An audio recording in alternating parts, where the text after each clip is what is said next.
Good evening and welcome to Watchmen on the Wall. Thank you for joining us tonight. In our first segment, we're going to deal with the spanking law. The Minister of Social Development, Bathabile Dlamini, is proposing legislation that will criminalize parents for disciplining their own children in the home. We took our cameras to Parliament, where Bongani Mgayi spoke to Sherilyn Dudley, the ACDP Member for Parliament, who also serves on the Social Development Portfolio Committee. We spoke to her about who is behind this law, who's driving it, and what happened previously when this what they call the spanking law was tabled in Parliament. We also spoke to Hetty Brits, who is a parenting expert, about what the implications of this legislation will be on ordinary families. But before we do that, we went to the streets and spoke to ordinary people about what they think about outlawing spanking in the home. Watch this. Well, it goes both ways, if it's punishment, it's fine, but if it's unnecessary, I mean, you have to have ways to punish people. Or your kids at least, because sometimes speaking doesn't exactly work if you tell them don't do this, don't do that. So you have to use other measures. But every child is not the same. You can't throw everybody in one box. So it's a difficult thing to really discuss. A difficult subject. Well, to talk to the child, call me or her in, talk to him, find out what is the problem. But spanking is necessary, really. Just a little bit. You're not, like I say, you're not going to go to the extreme, but you do need to apply discipline to a certain extent. As a parent, I think spanking is part of discipline, your own child. So I don't think that the state should get involved in your household, in our house, how to rule your own family. I feel that is just so unfair, what it put pressure on the children, on the parents, and it put pressure on the teachers. I mean, like, if you're going to have an unruly child, I mean, like, really, we're going to have a problem nation, and that is what we're having at the moment, And I just feel like spanking, that has never killed anyone. I mean, like, we were all spanking at school, and here we are. I mean, like, responsible adults, And I feel, spanking should be brought into schools. Yeah. I think that's very unfair on the part of the parents and the teachers in the schools, because now they'll find it hard to control the children. Because the Bible itself says, train up a child the way he should go, and so that whenever he grows up, he should not depart from it. Well, I think it transgresses on the boundaries of parenting and the discipline in schools and discipline in the home. It's a kind of a blurry issue, but children has to be disciplined, and if it means a little bit of spanking, as long as it's not abusive, I think it's not going too far in legislation, I think. Well, I'd support that because I think in a country where violence is endemic and we have such social problems because of a history of violence, that it's not a good way to discipline people. Likewise, the prison system just punishes people who often come from deprived circumstances and doesn't seem to have any long-term positive effect. So I would support the move to outlaw spanking. My views on it is that it shouldn't be implemented. There's a difference between beating and physically harming your child and disciplining them. So yeah, I think that I'm against it. I think parents need to have like a certain amount of control over the children, and if you take that away too, then there's no way of really disciplining them, is there? I think they shouldn't do it. A parent will know how and when to spank a child. So if a parent doesn't have that, how are you going to discipline your child? I think it's really wrong. I don't see how the government's got, it's not for them to say who can smack their kids and who can't. And it gets very complicated when you have a law, and it can be abused and twisted around, just through just a general basic discipline program. I think that kids need some sort of discipline, and although, harsh discipline sometimes goes too far, so you have to be careful. That is not fair. For me, as a parent, there is a way that myself I was brought up by my parents. I think disciplining the child is what make me to be what I am today. Because if my parent couldn't discipline me, I was going to be maybe like some other children in the street. Even the word of God that I'm saving doesn't put away to discipline the child, but you must do it with love. I think the government or what, we need to know who is the spirit behind the government to implement those kind of rules. It's coming from evil. I think God does not avoid disciplinary. God can also discipline. That's why me, as a Christian, I think it's a good thing to discipline the child, but with love. I'm at the Parliament of South Africa in Cape Town, where I'll be speaking to Sherilyn Dudley, ACDP MP and member of the Social Development Portfolio Committee. We are speaking to her about Social Development Minister Bathabile Dlamini's recent call to criminalize parents who spank their children. We are now familiar with Minister of Social Development Bathabile Dlamini's controversial statement that her department wants to introduce legislation that will effectively criminalize parents spanking their own children. Now, this is not the first time that this legislation has been brought to Parliament. Can you give us some background to this legislation? Yes, certainly. I mean, this legislation, I've been 14 and a half years at Parliament, and for as long as I've been here, the legislation has been on the cards, and it's been worked at different levels and at different paces. Now, the initial legislation that came to Parliament was because of the African Christian Democratic Party's input in terms of the problem of government stepping into people's lives to that degree on this issue. The bill was actually separated so that half of it could be dealt with and the other came back. Then it was 2007. It was actually in November at the point that the second part of the legislation got passed, and it was going to go through with a very dangerous clause there, we feel, in terms of parenting and also just completely undermining discipline within South Africa and a parent's ability to have some kind of authority in their own home. And that was removing the reasonable chastisement.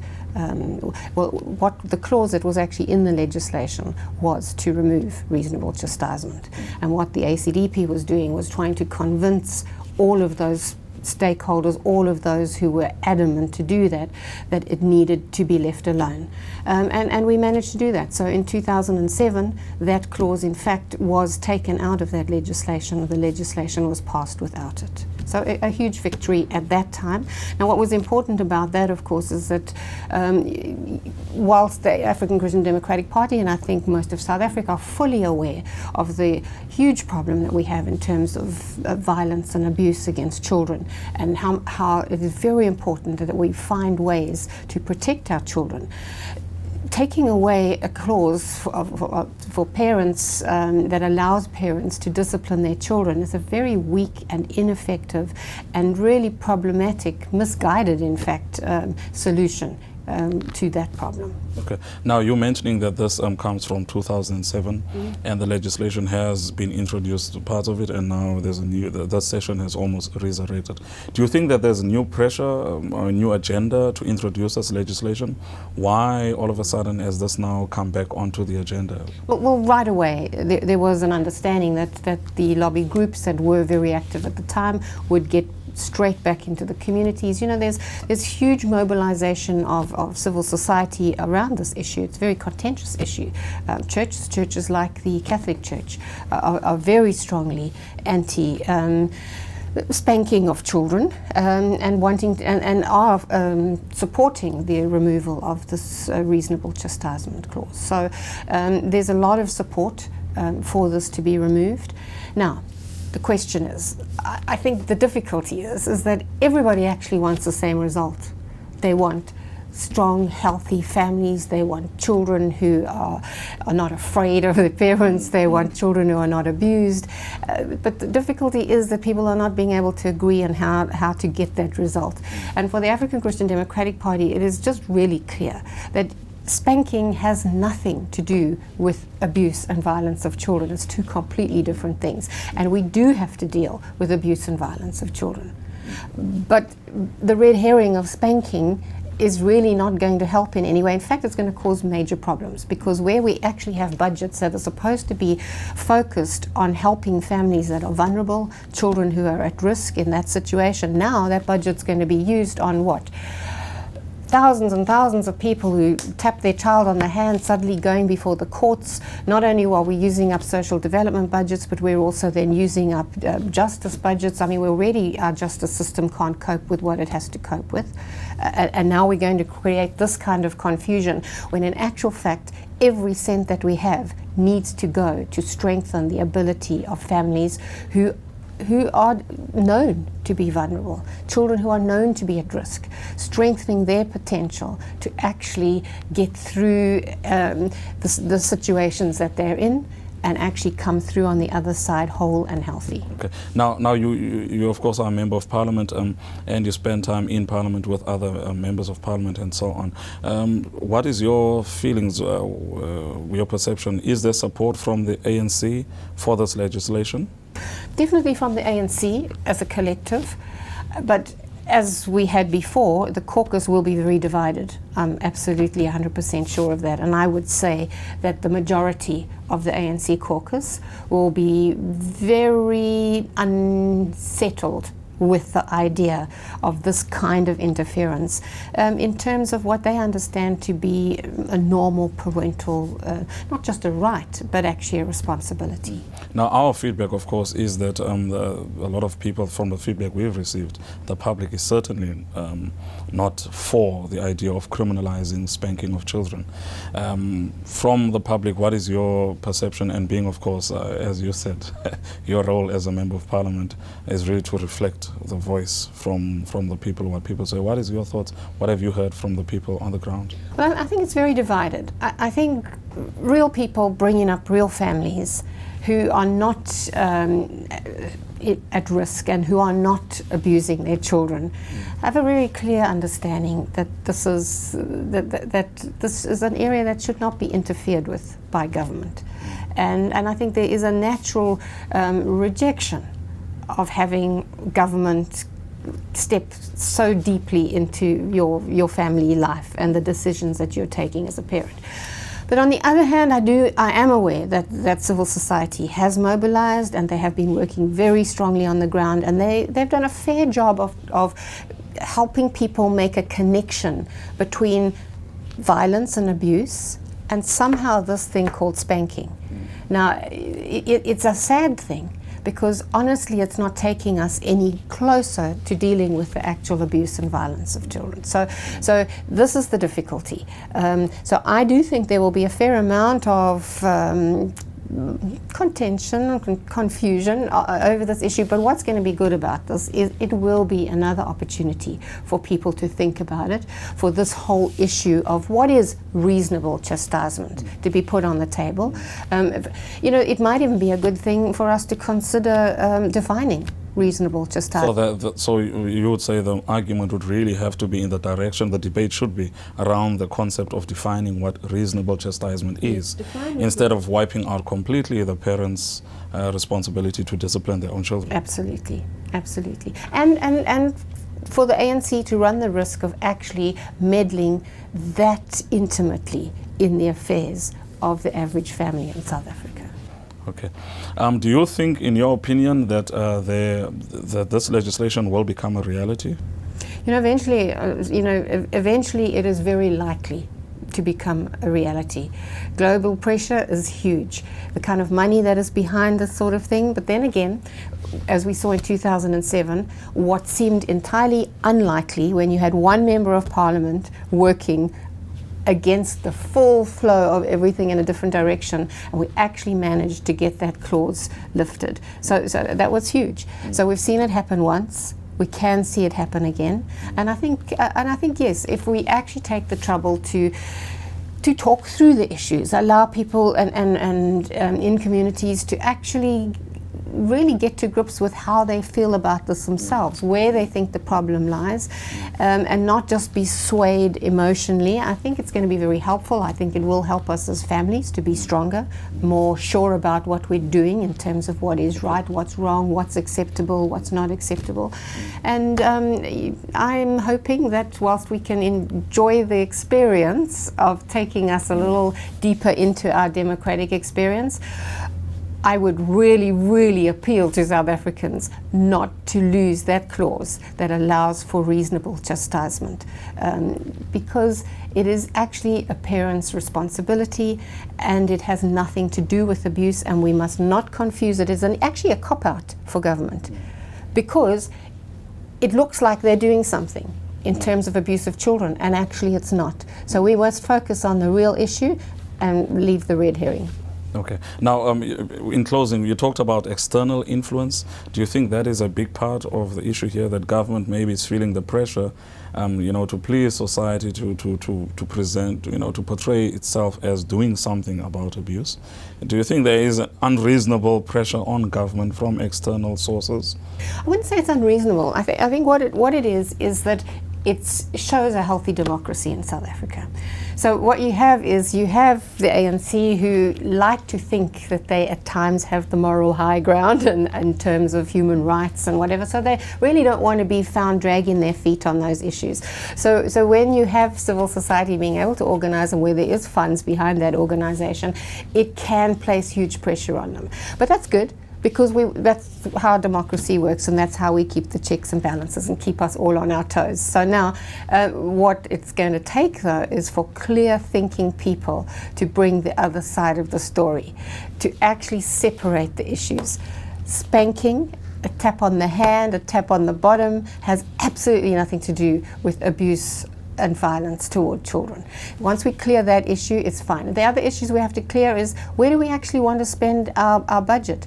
Social development budget should be spent on social workers. It should not be spent on running around trying to educate parents who don't actually have a problem in terms of disciplining their children. It also shouldn't be spent taking parents who are tapping their children on the hand through lengthy court cases. It is really it's going to clear up issues for people, but we're going to need people who are clear on those issues to stand up and speak out clearly, and particularly to get their representatives in Parliament to stand strong for them, because when it comes down to it, at the end of the day, it will be that ANC caucus that decides one way or another. And so whatever pressures are going on there in that final little debate will decide whether this gets shelved for another period of time or not. Thank you very much for that. Thank you for your time. Thank you very much. I'm speaking to Hetty Brits of Evergreen Parenting about the new proposed law to outlaw corporal punishment in the home. Hetty, thank you for joining us by telephone link here on Watchmen on the Wall. Thank you, Errol. It's a hot topic. It is a hot topic. We've done some box pops. That is, we went to the public and asked them their opinion, and it looks like most people are not happy with this intrusion into the family. But you being a parenting expert, you train parents in parenting, so you would have a great insight into this issue. What is your feeling about a proposed legislation that would criminalize parents for spanking their own children in their own homes? What do you think the implications will be on families? On the one hand, I'm very concerned, Errol, for the reason that there are certain things a young child can only learn through pain, such as putting his hand on a red hot plate on the stove or pulling the dog's tail. And similarly, certain discipline issues at a young age cannot be talked into a child. So if we are going to limit a parent and say you can only teach a child the things that can be said to a child, we are taking away one of the most natural learning instincts that God has given us, and the learning method of pain.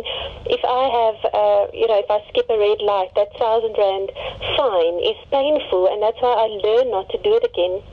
So I'm concerned in terms of discipline, but I'm also concerned about relationships, because what we are essentially telling a child is your parent is no longer the ultimate authority in your home, and you can now take your parent to court, or you can make a case against your parent at a police station. And I think this makes the parent-child relationship very vulnerable. Do you think a law like this, if it was enacted in South Africa, would bring conflict into the home? Oh, absolutely. I think spanking is already an issue where parents are in conflict, and this is just going to add to that conflict even more, because the parent who just, for whatever reason, probably because they've had a parent who spanked in anger, or who spanked from a place of frustration instead of really using it in a calm, constructive fashion, now has the law on their side to even report their spouse. Do you support the argument that certain activists are making in South Africa that child or corporal punishment leads to child abuse? Do you see that happening No, I think in the homes? opposite is true, and actually a lot of research supports that, Errol, that the parent who is not allowed to discipline the child is the parent who crops it up, and finally the lid comes off, and this parent is the one that goes too far. But the parent who uses spanking regularly as a means of discipline is not the parent who goes too far and actually abuses a child. It's a parent who believes in authority and is generally able to do this in a wise way.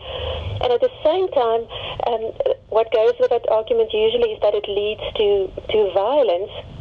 And the fact of the matter is, if I am in a car accident and I can't breathe, and somebody cuts into my windpipe to make sure that I can get, I can breathe, they're saving my life through violence, are they not? It's a very violent thing to cut into another person's throat, but it's life-saving, and a spanking is like that. It looks like violence if you look at it out of context, but it's a life-saving device. I think that there's an argument or debate here between secular humanists and religious people, let's call it that. People that, in our case, as far as Christians are concerned, the Bible commands parents to spare the rod, not spare the rod, to spoil the child. And because of this biblical belief, because of people's convictions, they're now feeling that government is beginning to intrude in a place they're not supposed to. And that is the God-given and legitimate parental right of disciplining your children. What do you think would happen, for example, if this legislation is implemented? We have a law now that says even if a mom or dad spanks a child with an open hand on a backside, that this would be considered child abuse. What do you think the implications, the wider implications, are going to be? Well, I don't think. I think in a healthy parent-child relationship, it's unlikely that this will be taken to the authorities. So I think there's a bit of a protection in our relationship with our child. But at the same time, I think we are going to have issues where people will take this to constitutional court. I would certainly, if I was still raising young children who are in the spanking age group, I would still keep on doing that no matter what the law said. And should I end up in a court situation, my defense would be that this intrudes on my right to freedom of religion. As you said, because a key scripture for us is not just all the scriptures in Proverbs, but also in Hebrews, which is a New Testament attitude where God, where Paul tells the Hebrews not to shun the discipline of God, but also not to lose heart. And he's clearly talking about harsh discipline, and then he says that kind of discipline is the discipline of a father towards his real children, the ones he has adopted. And we have an issue where children do not really feel that parents have taken responsibility for them. We hear it from teens all the time. And then your follow-up question will be, did your parent ever really firmly discipline you and spank you? And they will say no. Those two things somehow link together, that a child knows that if the parent isn't serious enough about something to take action, the parent isn't serious enough about me and raising me. Yeah, I agree with that, because the Bible says if you don't discipline your child, it actually says you hate your child. Discipline is an act of love from a biblical point of view. But this is essentially, and I'm sure you agree with this is a clash of worldviews. You've got secular humanists that say the child is defenseless and using violence against a defenseless child is wrong. And so we've got to outlaw that. Where most parents in this country, even those that are not of a religious persuasion, they agree that the children are their ultimate responsibility, and how they raise them is up to them ultimately. No government can intrude on that, because I've been on a radio talk show where people were angry about this and saying that, if government wants to tell me how to discipline my children, then they're going to have to pay for their education and take care of them themselves. So that's what we're basically looking at. It's a clash of worldview. Will you agree with that? I will agree with that, Errol. We spent a whole session in our parenting course, the very first session, on explaining the difference between a humanistic life view and a biblical life view, because you cannot raise children with a mixture of the two. You have to decide whether you're going to assume my child is innocent at birth, my child's always trying his best. If he makes a mistake, it's because I haven't handled him correctly, or I don't understand, or it's a phase that will automatically blow over. Whereas the biblical stance is my child is not innocent. My child has motives that are not in place. My child has a character that needs to be shaped. And when my child makes a mistake, it's often him making the mistake and having to take responsibility for it. It's not always the parent who needs to adapt. And the result of raising a child who's always right and who needs to be just approached in a less forceful manner is a child who is his own God. But if we are going to raise children who will serve God, they have to meet with discipline, because you and I who've walked a road with the Lord over years will know that we have been disciplined by God. It's not punishment, it's discipline, it's training. And we need to deal with a no, a very firm no, and if we are going to prepare our kids for life, we need them to understand that some no's will be very painful if you cross them. Absolutely. Now, Eti, in the work you do as a parenting expert and helping people with parenting issues, do you sense there's wide support for this proposed legislation? No, Errol, definitely not support for the legislation. Parents are very outspoken about this, saying it will make no difference to how they raise their kids. They will still go on raising the kids, and the law will not stop the abusive parent from abusing the child. So in a very practical sense, it might not make any difference really in many homes. The violent parents will still be violent, and the caring and nurturing ones will still be so, and their children will walk into a spanking eyes wide open and know what they had coming, and will probably, based on that relationship, not feel like they want to report anything. My concern, however, is that people see it as an either or. Either you spank for everything or you don't spank at all. Where I advocate something in the middle, where we only spank when a child crosses a boundary where he knows what to do, he's able to do it, he has not forgotten, he chooses to disobey. So spanking for poor grades is not something that the Bible will underwrite. It gives us only two things to spank for, and they are foolishness and rebellion. So it should be the exception, not the rule. Exactly. So I'm pro-spanking, but within a very small section of disciplinary situations. Yeah, I try to teach parents how to discern when there is another way that's more constructive, because a spanking essentially can only say no, and I mean it. But it cannot train a child in emotional intelligence. It cannot teach skills. So it doesn't solve all of our parenting problems by a long shot. Absolutely. I think most parents in South Africa are where you are. And of course, then there's the issue of how is the law going to enforce this legislation if it's enacted in South Africa. But that's a discussion for another time. So Hetty Brits, we want to thank you for speaking to us at Watchmen on the Wall. Thank you. God bless you. Well, that's interesting.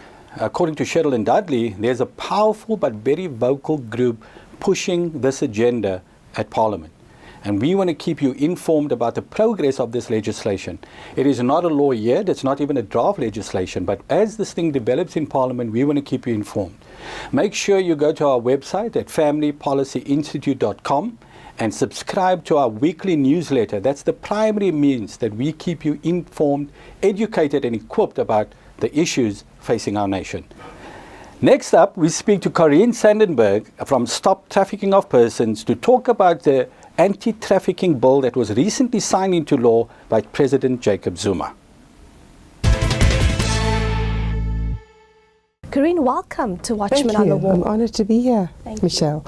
Kareem, as founder of STOP, you must be delighted that the anti-human trafficking bill has been implemented and signed into law. Are you confident about this implementation? Well, let me first say I'm so grateful that the law's been signed off by the President, because immediately our nation is in a position to start implementing.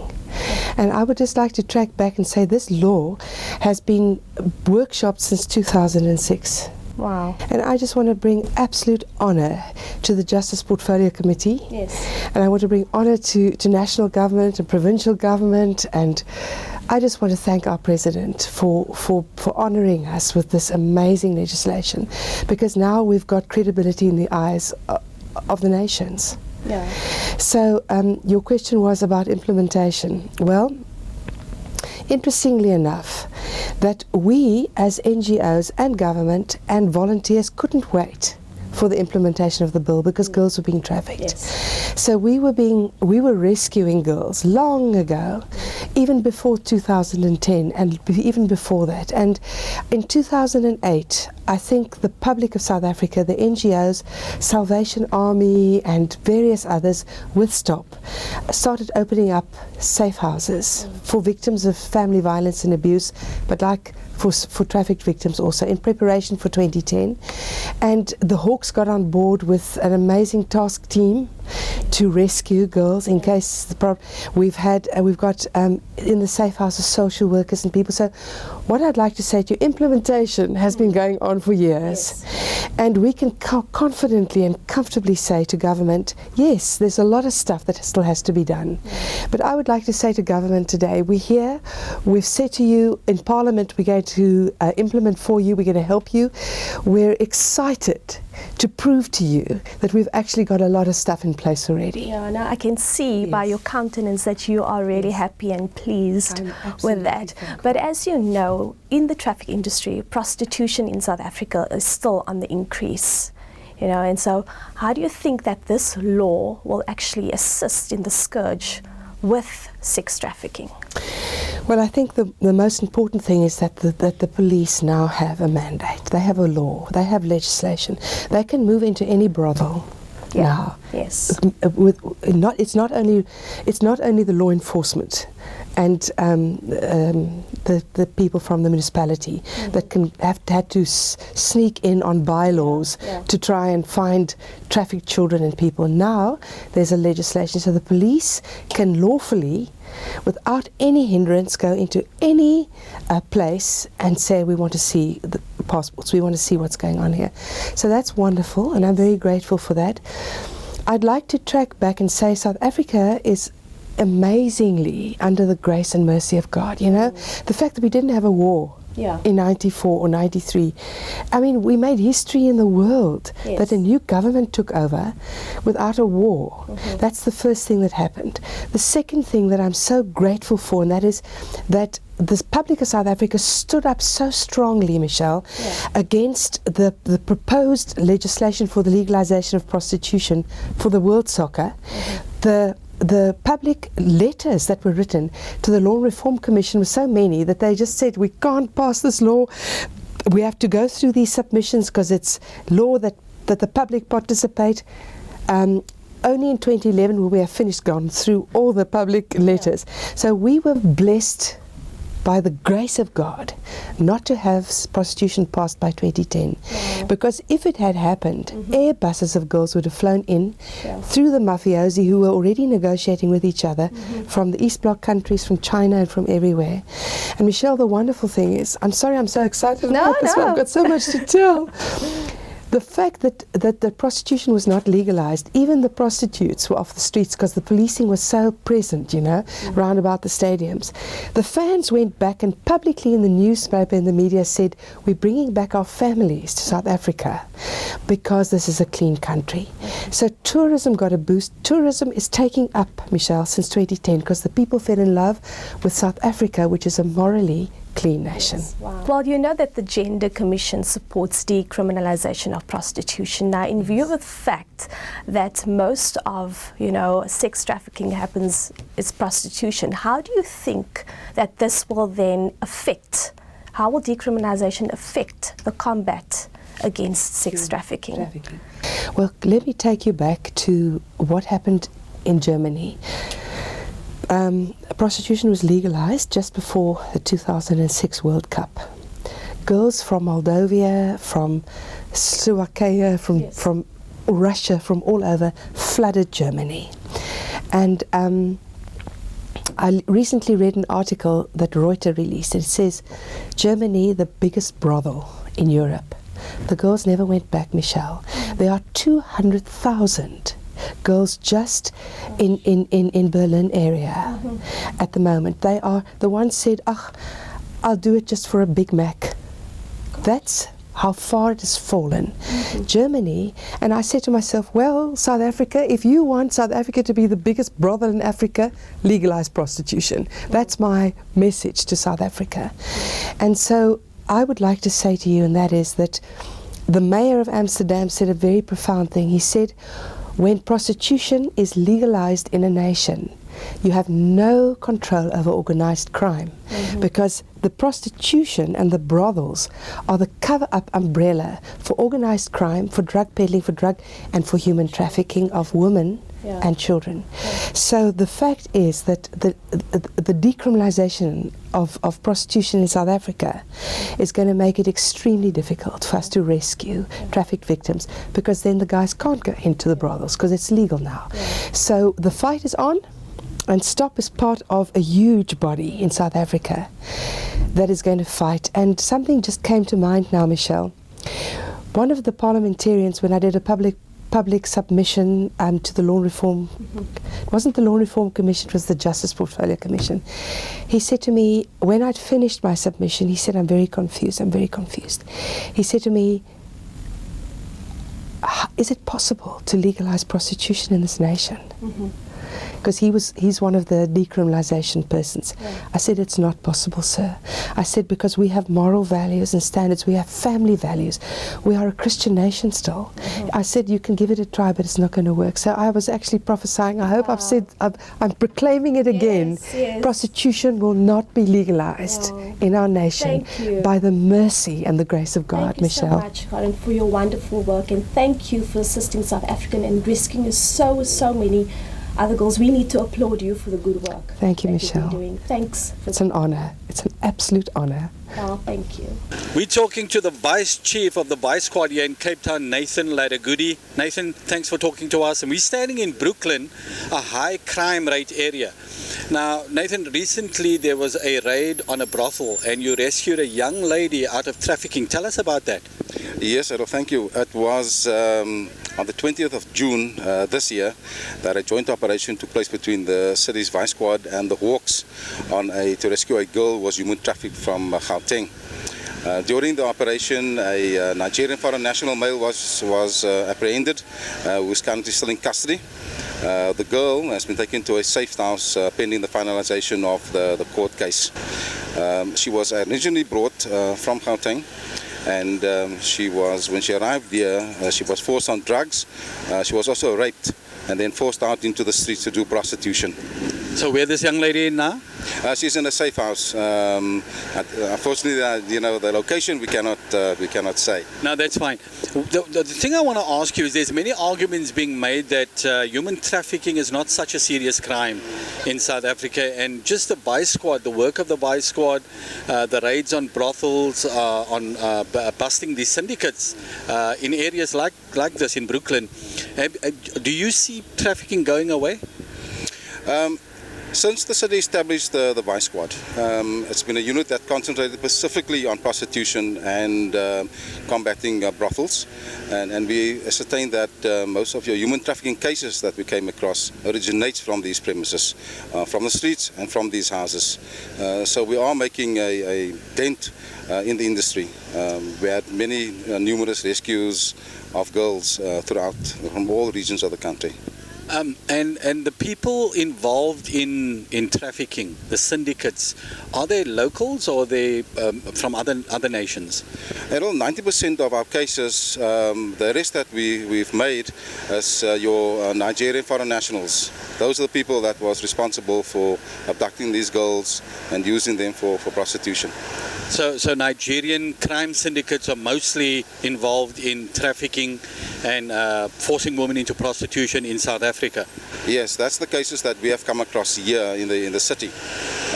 They are the group that's responsible for most of these crimes. Now, Nathan, you must be delighted that the Anti-Trafficking Bill has finally been signed into law by President Jacob Zuma. What does this mean for you in law enforcement? For the Vice Unit, it will be a light at the end of the tunnel for those women that are captured, that are involved in these syndicates. It will also be a deterrent to the perpetrators to know that committing such hideous crimes will not be taken lightly. Even the length of sentences, like human traffickers can be sentenced to up to 100 years in imprisonment and be fined 100 million rand for the crime of human trafficking. And I think that sends out a clear message to the public and also to perpetrators, to human traffickers, that government is serious about this and that the law is going to clamp down on trafficking situations and prostitution. Am I correct in saying that? Yes, that's true, Errol. It will give a greater fight to the cause where this type of crime has not been taken lightly by any country. These organizations that are contending or pushing for decriminalized prostitution, they argue that most of the trafficking cases in South Africa is forced labor and domestic issues. It's not really in the sex industry. Is that what you're saying? My opinion is that the evidence that we have accumulated over the past 2 years, the cases that we have come across, is that most of these girls are used just recently for prostitution, for sex, in the sex trade. So Nathan, what is your message to people out there as far as human trafficking, forced prostitution is concerned? If they are vigilant, what should they be looking out for? We urge the communities to be vigilant by looking out for excessive amount of people frequenting a residence, vehicles coming to the place day and night, not the same people, different registration numbers, unusual amount of activity that normally takes place in a household.